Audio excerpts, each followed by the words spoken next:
Muito bem, dito isso, vamos ao quadro da agricultura sustentável, onde o Frederico Olive está ouvindo o pessoal da Epagre do Paraná para saber, bom, muito bem, então aí a cigarrinha está aí, o molicute está aí, a bactéria está aí, o que se faz? Então hoje vem as dicas das providências legais e oficiais para tentar controlar a cigarrinha que está explodindo nesse instante nas lavouras de milho do Paraná. Frederico Olive, é com você.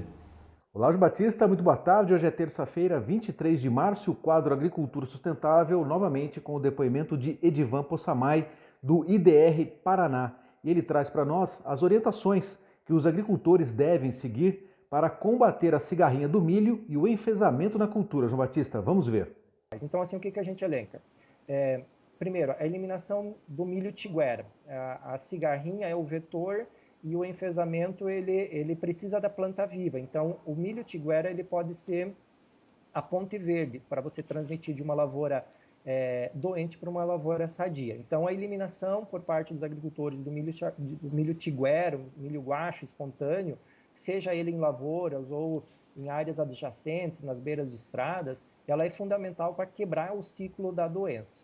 Uma outra situação é a sincronização do plantio dentro das regiões. Aonde for possível plantar, os agricultores combinar o plantio no início, por exemplo, da abertura do zoneamento, isso reduz a infestação, porque você dilui o problema da cigarrinha no ambiente, e a colheita também proporciona você quebrar esse ciclo ao final do ciclo do milho. Então, a sincronização do plantio ele se torna também uma ferramenta interessante.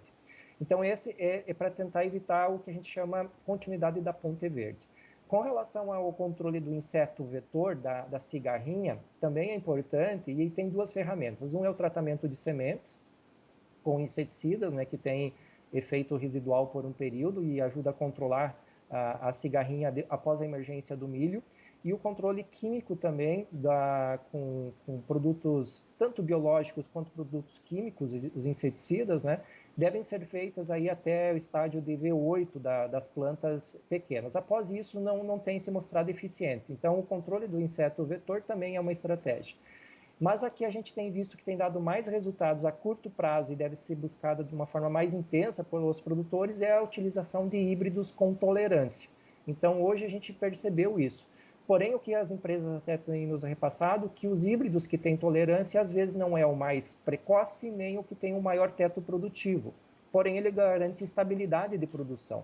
Então, a gente está buscando também junto às empresas, já tem a pesquisa trabalhando, para que essa informação de quais são os híbridos que apresentam tolerância ao enfesamento e o agricultor fazer a opção de uso dessa ferramenta, ela acaba sendo hoje muito importante para superar esse problema. Então, é um conjunto de medidas que devem ser adotadas e a gente está fazendo algumas campanhas, né, fazendo divulgação dessas informações, visando chegar até os produtores, para que os produtores, então, adotem isso de uma forma conjunta.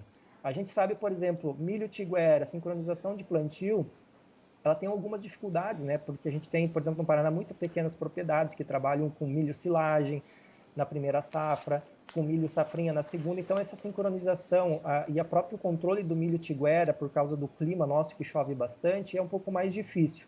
Mas a gente tem que tentar apostar nessas ferramentas como estratégias complementares para avançar no manejo aí do enfesamento. Ok, muito bem. Vamos aqui dar prosseguimento ao Tempo e Dinheiro, porque o Frederico vai continuar trazendo mais esta lebre que foi levantada aí com relação às genéticas, né? Então, o produtor precisa saber qual é a variedade que ele está comprando, se é suscetível ou não à cigarrinha, né? Então, assim, né? Não faltam problemas para os brasileiros, principalmente os produtores, né? O pessoal que está no campo, né? Veja esse caso da cigarrinha, fora a ferrugem, etc., fora o preço do petróleo, fora falta chuva e tal. Aí tem o tal do Fachin, Gilmar Mendes, Carmen Lúcia, votos do Cássio Nunes. Meu Deus do céu. Sim, também tem o tal do lockdown. Então durma-se, né? Tente respirar, seja feliz com todas esse cerco ao Brasil que quer trabalhar e quer seguir em frente. Principalmente o Brasil que necessita das reformas para modernizar o nosso país, tornar mais leve, né, o carregar desse país nas costas por parte dos produtores.